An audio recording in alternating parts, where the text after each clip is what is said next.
น้ำลายแตะละหิวข้าวละว้าเนี่ยกล้ากินวันนี้ กล้ากินมาเนี่ยกล้ากินมาเนี่ย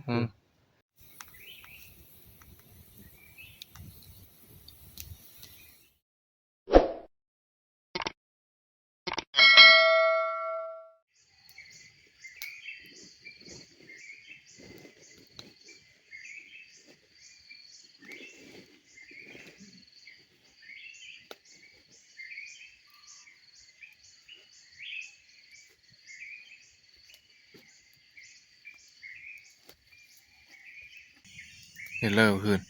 จังบ่ โอ้ยลูกไปหาแบะไม้นี่ได้มากเราช่วงนี้โอ้ยด้วยทักแต่พอเด็กเราก็แก่กันรับเลย ก็คนเพิ่งนอนเลยครับมีกกมันทั้งหูหมดวิตตีนเอ้า ยินตีนจ้อยอยู่อ้าวจำแจงอดเอา ครับ นะครับฝันได้คืนได้ตัวเด็ดได้คืนนี้ได้ เออ ฮะ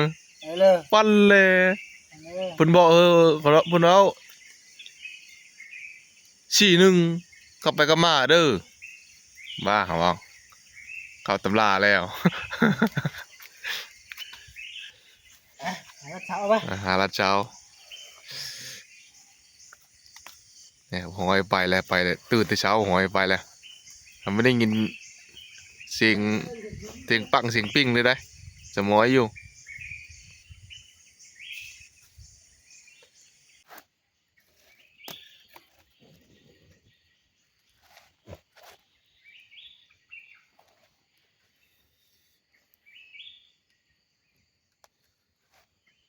ทักทายสบายดีทุกคน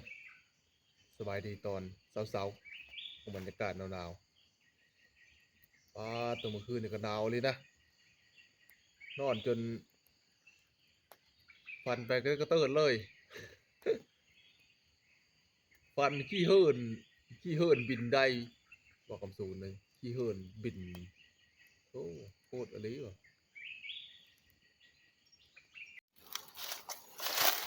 เอาตะเปะก่อนกำลังเท่งหยอดงามนี่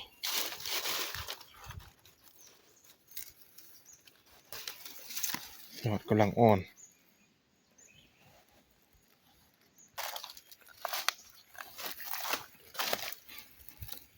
นี่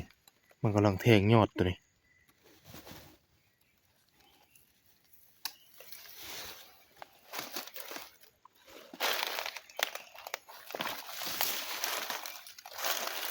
ตัวนี้แหงยอดจุ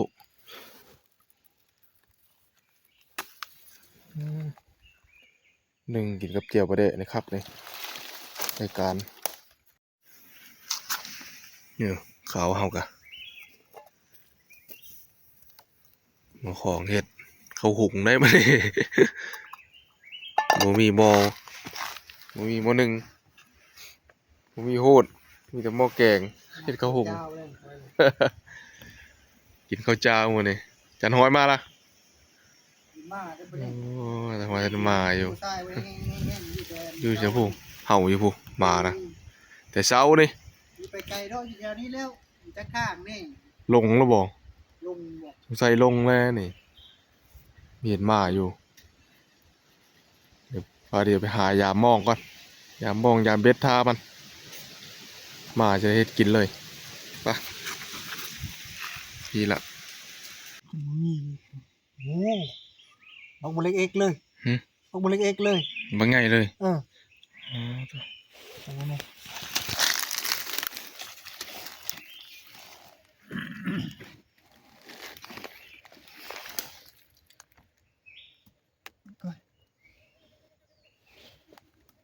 สุดท้ายเขาก็ได้ลงคนเลยมาชูนมารอด อย่าชงนะ บักเล็กเอกเลยมาชูนเลย ปอตุ๊ นี่ หูยบักใหญ่ ไปยิน ไม่นเอาหูแล้วหัน เกาะท้องพี่ ปอโห ไปเกาะท้อง มารับเกือบไซโลโลด ใส่โล่ได้ หมอยไว้ไซโลได้หมอย หนึ่งแต้มแล้วไปยิน บักใหญ่ ใหญ่นะบักใหญ่เลยนะมีอีรางนึงอยู่พุ่นเอาไปนะป้อมลิฟต์เลยเนี่ยระดับซัมมิตรรางนั้นน่ะ ไปไวแล้วจ้ะ ลุ้นต่อได้มันนี่แหละทำห้อยมาบ่มาเด้อ หิวข้าวแล้ว เข้าไปเยอะ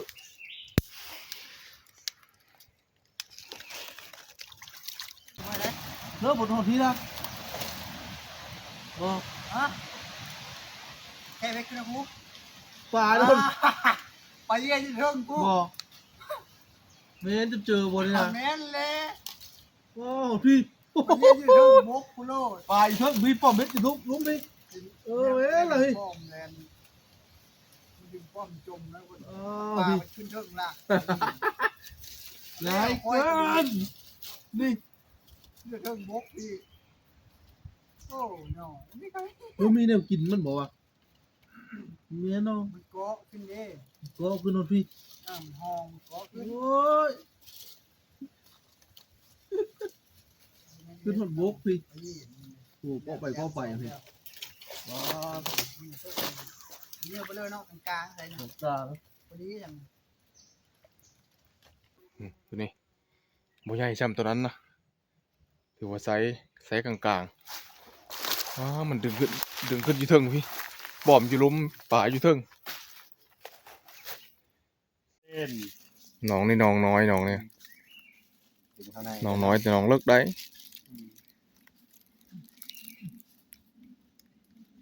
จะดึงได้ดึงข้านเราได้อย่าดึงแล้วรูดแล้วได้ไปเย็นนะ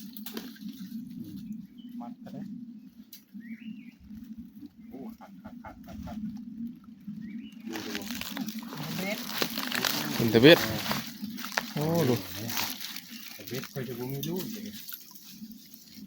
เบิ่งอยู่สองหลังทั้งคนนะมันแก้ขึ้นเทิงนั่นแหละคือหลังนั้นมันแก้ขึ้นเทิงได้ ล้างแก้ปลาอยู่เทิงมีป้อม ป่าอยู่เทิงโลดป่าเย็นนั่น นี่ ป้อมอยู่ล้ม ครับ ห้องข้างนอกร่มงมโย่ยามมันงมได้ไว้ในปกติแล้ว นั่นเลยบ่ยากเด้ออันนี้ ร้านจะอยู่แต่กลางมันโลด ปล่อยมันมาแล้วนะ เอาอีละพี่เลี้ยงหลาน โตทีแล้วเอาห้องมาพี่นี่โอ้ชิวตีนได้เนี่ยโอ้นี่ไปเย็นอีกแล้ว ป่าเย็นบ่ ไปเย็น ไซโลบ่ ซ้ำของผู้เจ้าอีล่ะ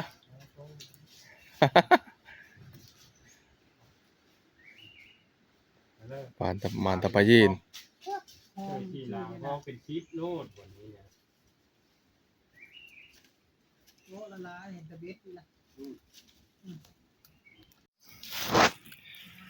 แล้วก็ฟรีก็ร้อยแล้วได้ยินเสียงห่าวของผู้เจ้านี่บ่มานมองรังที่สองแน่หมานนะทุกคนเอ้ยมีปลาไหลไก่ตัวใหญ่เติบนี่โอ้แล้วก็ปลาคอข้าวต้มนี่ปลาไหลไก่นี่ปลาเชื่อม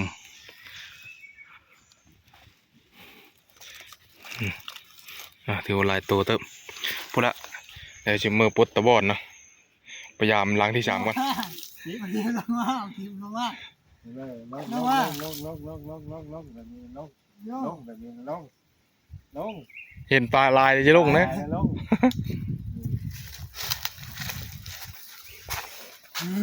หวังใหญ่ในถือเนาะ ยกเพิ่มอย่างเงี้ย ว่าบ่ได้ดี อ๋ จ้า อ เนี่ยนี่ สับหลาบอยู่นี่ ลงน้ำดีไว้เลย เห็นบ่ขาวๆอยู่ปลานี่เด็ดจับลาบอยู่นี่ เช้ามาไป โอ้เดี๋ยวมานอยู่ได้อย่างหลังนี่ มันจะมีปักชวบก็มีได้ พี่เลยชอบนะ มักจระเข้บ่ ตัว มักลาม ตัวเงินตัวทอง มีได้แถวนี้ได้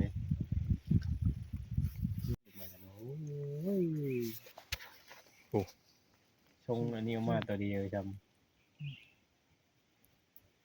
ปรากฏบ่ ำ ปลาเพิ่นสับหลาบมันน่ะโอ้หุ่นแม่นถือแต่บ่อนนั้นบ่เว้ย นึกว่า คือเห็นแต่สับหลาบอยู่หั่น อีเลยมองอันนี้ โอ้ อยู่หันชา เช้า หันมาแล้ว เช้า เดินชาให้มาเล่นคุยช้อยก่อนอ้าวพี่เลยเย็นก็แล้วนี่ว้าเด้อว้าเด้อว้าเพิ่มมาเติมน้ำแข็งชนิดเนี่ยอึ๊บโอ้เฮ้ยเลยฮะมานั่น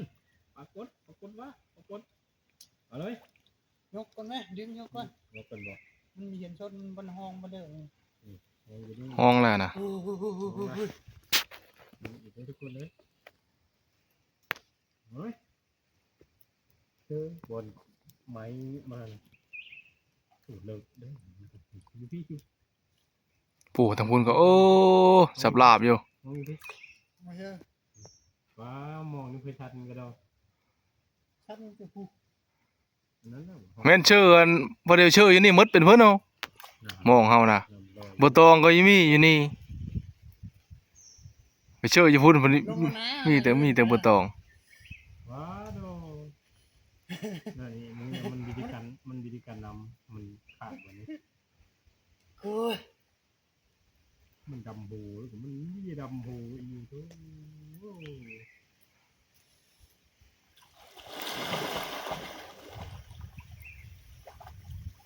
โอ้มีเลิกบ่เลิกนะ อย่าได้กับกูดิ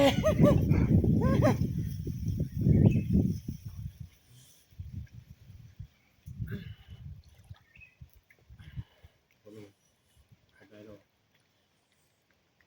เย็นเนาะลงมาเป็นกระยาเย็น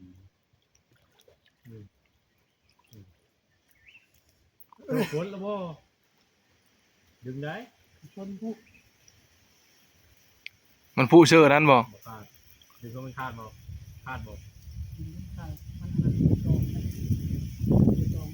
นี่ขาดแล้วโอเค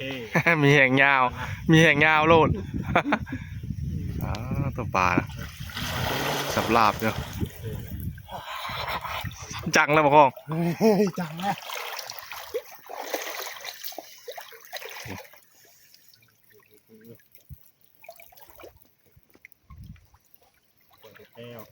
แก้วอยู่นะ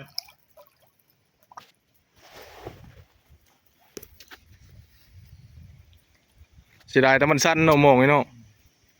ปัดพอดมา นี่ ชื่อดังนี่ โอ้ยเจ้าพลงมีไว้แล้ว อ๋อปรากฏตัวมันใหญ่ สองโตน้องปรากฏเนาะ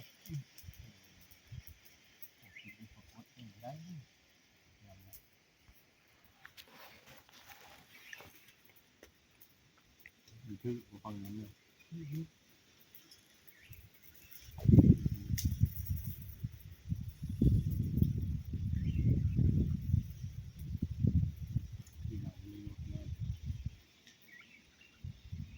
มองกันฟันมาเจอครับ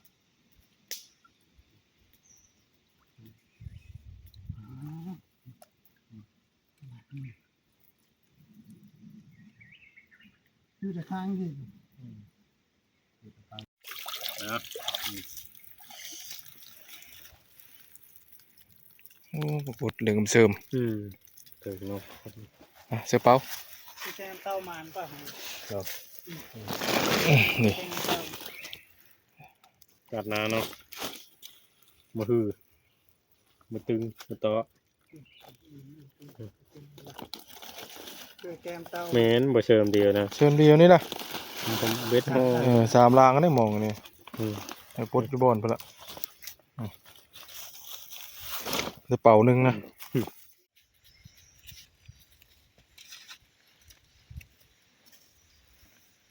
มันนี่มาฮอดบ่อน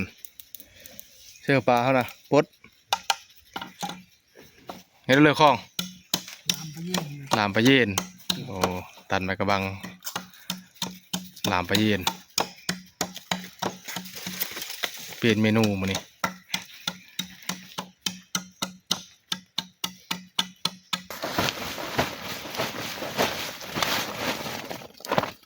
โอ้เด็กตัวใหญ่ตัวนึงเนาะ ตัวใหญ่ เบ็ดขึ้นเลยตัวใหญ่เลย ตัวใหญ่นะเบ็ด ตัวใหญ่ได้ เบ็ดเพิ่นโลด ป๊ะ มันคือตัวใหญ่เบ็ดก็ได้เมนอันนี้มาจักเอาดิเบ็ดตัวใหญ่นะ แน่นอนแน่นอะไร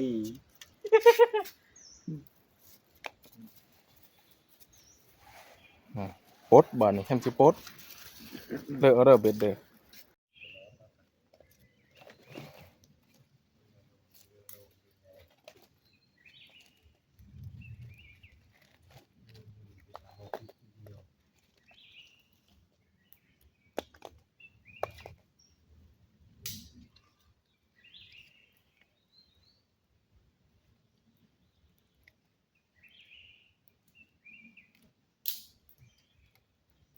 นี่เด้อดีนะ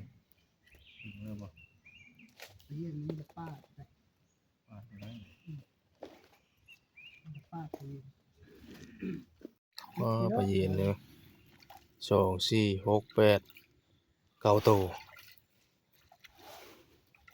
ใหญ่กว่าหมูตัวนั้นแหละตัวนั้น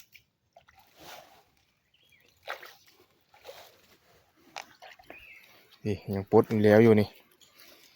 ยังขายลุงตุงนังอยู่โอ้บ่หอยเป็นชั่วโมงละไอ้ตัวหนึง ปลาเย็นเขาก็ได้เกาโตก็ได้ทุกคนได้นี่ปลาเย็นถือเบสเท่านี่ นี่ทุกคนพะเยียนเท่ากันใส่แล้วเรียบร้อยมีแต่ตัดถอนนะสีเฮ็ดลามกินกับข้าวหุงจานของเพิ่นหุงข้าวเช้านี่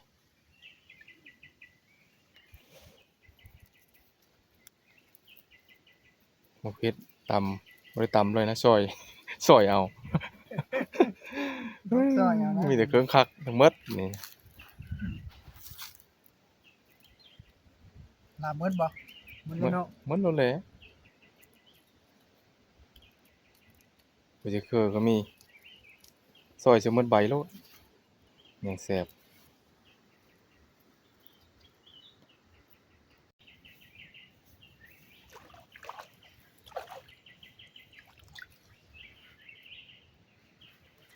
ต้น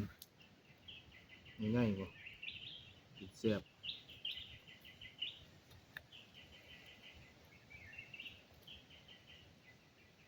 มีดคือเอามีดมาโอ้ย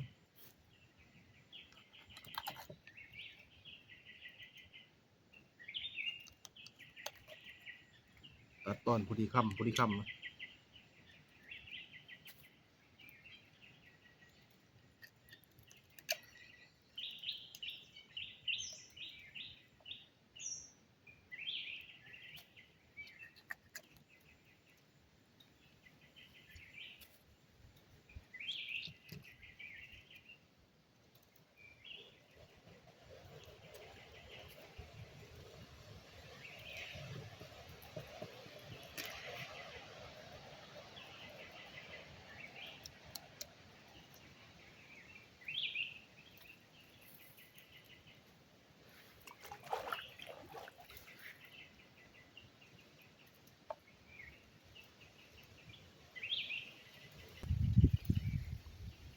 เดี๋ยวน้อยคือไม่เฮ็ด3 ท้อนพอดี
มันเครื่องปรุงก็ปรุงเรียบร้อยนี่เครื่องปรุงจะเป็นรูปจะมีทั้งพักทั้งหญ้าไปเลยคิด เนี่ย จะเป็น เอาเฮ้อเรายาว สำเร็จรูปไหม เล่นรูปแหละ เบสกินนี่ ผักโบห อ้าว อม มันเป็นรูปแล้วมันละ ที่คือ โอ้ เกลือเป็งโน ใช่ ปนเดียว ล บัด งไปเลย เป็นเลย ป การกรองเห็ด โคเล่วันนี้ ต้อง เอามือคล้นเราได้ งั้นเราบอก เยอะหนังหนัวเนาะ เจ็บบัง บักหนึ่ง คือเจ็บบัง แสบแล้วนะ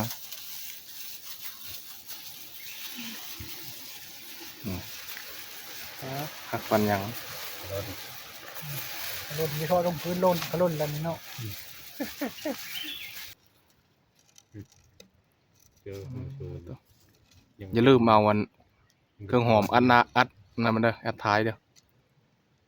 มาท้ายว่า เครื่องหอมแน่ปนเดียวแน่แน่บอกป้าเท่าน้ำลายแตะละหิวข้าวละ ว้าเดี๋ยวกล้ากินวันนี้ กล้ากินมาเนี่ยกล้ากินมาเนี่ย กินแน่ๆกับมันชุกเนาะ เพื่อบีเห็ดลาบไปเย็นเนาะมีบ่ มี ว้า อะไร เด้อลาบปลาเย็นนี่กาย กอยเด้ นี่เลยตะก้อยตะลาบเลี้ยว เอาเต็มเด้อป่วยพอดี2 บังพอดีเนาะ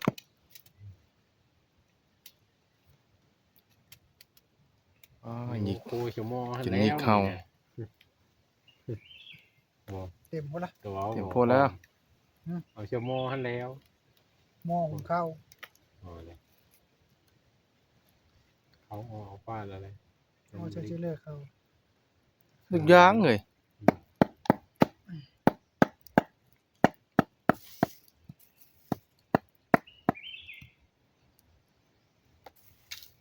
วิดีโอที่2 บังนี่เลย เจอหม้อจะพอดีเต็ม หล่นแก้บเข้า มาเรียบร้อย บรรยากาศ 1 บัง ใส่บังหนึ่งนะ ต้องโตนี่ ผมว่า มากอยู่ที่ไหน กลุ่มจะบ้า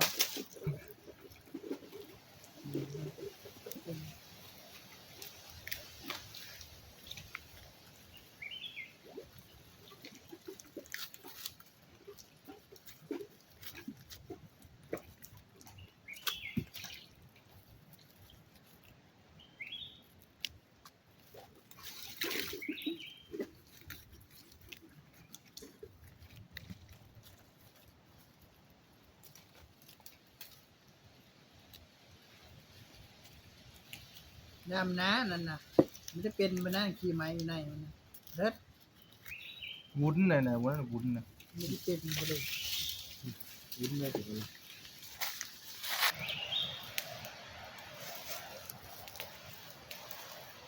ใส่ตู้เลย หมกเนาะ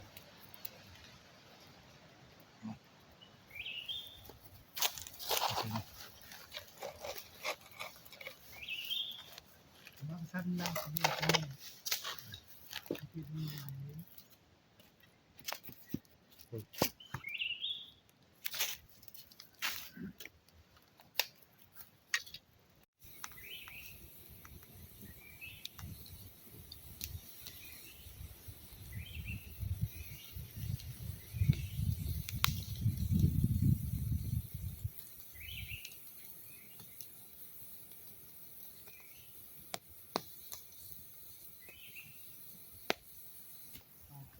นี่ มันคือมันเผาไผ่ โอ้ มัน กับเอาออกกินนี่เนาะ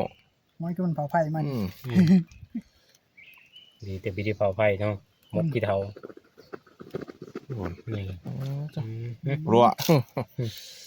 โอ้ครับ เรีย ครับ บร้อย2 มอเลยบ่พลูวีนนั่นโตไหมนั่นสะโดแน่รัดเลยปลอจอกขึ้นถึงหูนี่ลูก ไม่ได้ท แดงจะคะอยู่ไม่ได้เลย ำเดี๋ยวเอาลายกินข้าว อืม มาทุกคนมากินข้าวแซ่บๆเด้อ ไม้น่ะเรียบร้อย อ้าวปุรการโบ่งกันเลยนี่จัดไปเอาแบบนี้เราได้ เขาหุงเนี่ยมีคุณ ข้าวหุง ลูกเขาหุง ก็ตุ๊บตับดอกของนี่ ทั้งเทิงมันเยอะนี่ ทั้งเทิงมัน ตักเงาะคือเพื่อนลูกชายห้อยอันนี้มันมัน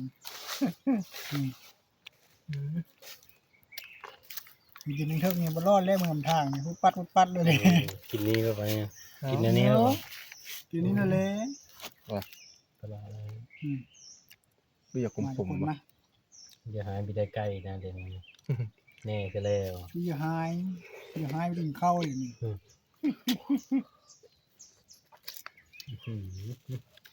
เซ็ตตกลาดคุณนะโอ้โหสิได้ตอนนี้ อันนี้เถอะทันมาเลยเพิ่มวีได้เอามารถแบบนี้ น่าคือขมมาตัวนี้วะขมปีมันบอก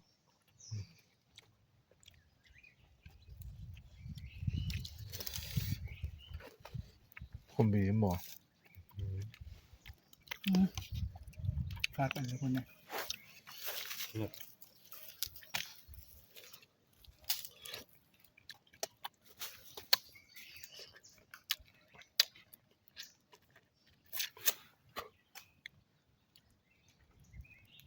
ขมมันก่อนขมเลย ไม่เลิกเบียร์เนาะ นี่แหละนี่เรียกว่าพักกลุ่มบอก กลุ่มเนี้ย พักกลุ่มโลด แต่แกมากลุ่ม พักกลุ่มโลดตัวนี้ มากลุ่มมันเนี่ยผม พอดีนะ เป็นระ ครับนะผมจังหน่อย เชือประกุมมันนะ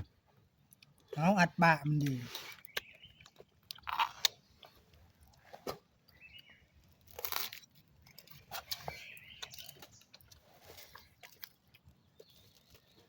ไม่เกินใส่มดหน้าเกินประเดะ เลยเลย นั่นแหละมีจัก บีมันบีแมนดอกดีดมันฮะ เบอร์ไม้ บีเบอร์บอกกันว่านี่ฮะว้ายผม แต่เบิ้งของท่านน่ะมีจัก แม่นยาวอันนี้บอก บอกว่า หน้าอันนี้นะนี่นะนี่หน้าเบอร์เพื่อนนี่ไง นะอันนี้นะบุกน้อยนี่มันเป็นเบอร์นี่เบอร์แป๊กอีกตัวนี้นะ ตัวนี้เด้ อันนี้นะเด็ดเชื่อตัวน้อยนี่นะตัวน้อยนี่ เอากินบ้างใบเนี่ย คุมนะ ทำยำมือ คุมนะคุมข้าว ใบ ใบนี่บอก บีเบอร์ที่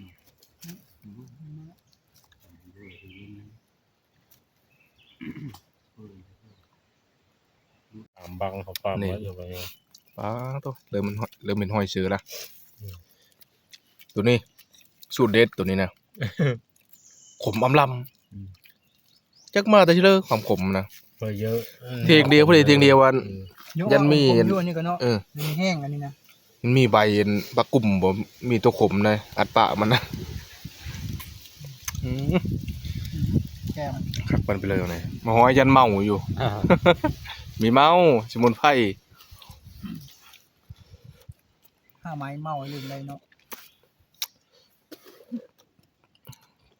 กินข้าวเช้า12 โมง ลองมองไหม 12แล้วเนี่ย12น่ะกินข้าวยานะพอดีมื้อนี่เติมพลัง ดีแล้วเอาทีเออที่สอง เนาะ แล้วบ่ายชองบ่ายชามมีเช่นกัน ถอนมันไง มายำผลอยู่แล้วใบดองใบตามเลยยำตอนทันมีก็ขึ้นกันนั้น เขาก็พอแล้วเนาะ น่าเราเลยเขามองก็เบ็ดนี่ จำบนแล้ว เขามองก็เบ็ดบอยแม่ยำบนงานมันลงจังน้อยนั่นตรงนั้นมีพอขึ้นนะยำเกี่ยวเขานะ ปูดเลยเนาะ ที่มีอย่างคนคนนี้เกมเต้าน่ะ นี่ปลาเฮากับปันแล้วเรียบร้อยเดี๋ยวเอาจานห้อยเลยเอาเมียวเบิ้งอย่างนี้นะมีแต่เลอะอยู่นั่นแหละเชี่ยตัดจิตใจเฮ้อนี่มีปลาตัวนึงอยู่นี่ปลามันใหญ่ อันตัวลึกน่ะติสิดึงออก2ตัว เออ กับปลาได้ตัวนึง ดึงพี่แล้วอ่ะนะ ดึง เออ ดึงปลากั้ง2ตัวแล้วเอาตัวใหญ่นี้นะตัวเลือกก้อนนี่ เลิกก่อน เออ ทาอันนี้เลอะทื่อแล้วเฮ้อเลย บ่นะเอาตัวเลือกแล้วสิดึงปลากั้ง2ตัวตัวเอาตัวใหญ่นี้ ย่านป้าเดวีเคิง2 คน อาจารย์ของตัดชิ้นเอาไปจี้แกมเราตัวนี้ยังตัวนี้นี่ เข้ามาคล้องใช่ เอา เข้ามา จี้ คล้องงั้น เฮ็ดแล้วก็เฮ็ดเปล่า คอยแกมเล่าอันนี้คนคนตาย เดี๋ยว นี่ป้าเดวีเพียงเดียวอยู่ เสียงดีมันยะมันเฉียดดิเฮ้ยโอ้เนี่ยมีท่านโลดโอ้มือนะว่าอีกขนาดยางแค่โลด ตาเหลวมึงมึงบัดอยู่พุ่นเนาะ คอยบ่เอาเลยนะ เอา เออ ผู้ปั่นน่ะตำลังผู้ปั่นนี่มีเขาติยังมีเขาตีดิ มันมีแนวช้อนไม่ได้ เอา ตอนนั้นบ่ ตัวนี้ เอาไป กองมันนี่เบิ้งกองมันใหญ่กว่ากู เลอะทื่อแล้ว ถือละ ตัวนี้ละ มาเดี๋ยวน้องเฮาอันนี้ ใช่ไหม ปลาตัวใหญ่มีเปล่าเนาะแต่เอาใช่ไหมนี่มีตีได้ นี่100 สีไปเลยเอาเพื่อมีหอดผักเชษอันนี้มีหอดผักอันนี้นี่นะฮะ ของผมนะครับ อย่ามาลักเอามันนะบุ๊กเรียบร้อยวันนี้ทุกคน พอได้อยู่ได้กินพอได้มือฝากตอนเขาอยู่เฮินอ้าวหลังจากกินข้าวกินน้ำยาปันปลาแล้วกันจะได้เดินทางกลับก่อนฟังเบิ่งอาการการกินนั้นใบนั้นขมๆแล้วบ่มีอาการหยังนะ ที่ว่าปกติเก็บเครื่องเก็บของแล้วเดินทางมาเดินทาง11 โมง 12 โมงปลายเดี๋ยวนี้ฮอดบ้านกับประมาณบ่ายโอเคทุกคนสำหรับคลิปนี้ก็ขอฝากไว้ที่นี้ก่อนเด้อขอบใจ FC ทุกคนที่เข้ามาติดตามนะครับส้มเป็นกำลังใจกับทีมงานนายพรานเฮานะมานอนคืนนึงโอกาสหน้ามาใหม่อีกโอกาสหน้าเนี่ยเอามาห้อยไว้เปลี่ยนแผนขึ้นทางนั้นขึ้นทางเงินเกียร์บ่กับศูนย์พุ่นละรับคลิปนี้กันบ๊ายบายทุกคนคลิปหน้าเจอกันใหม่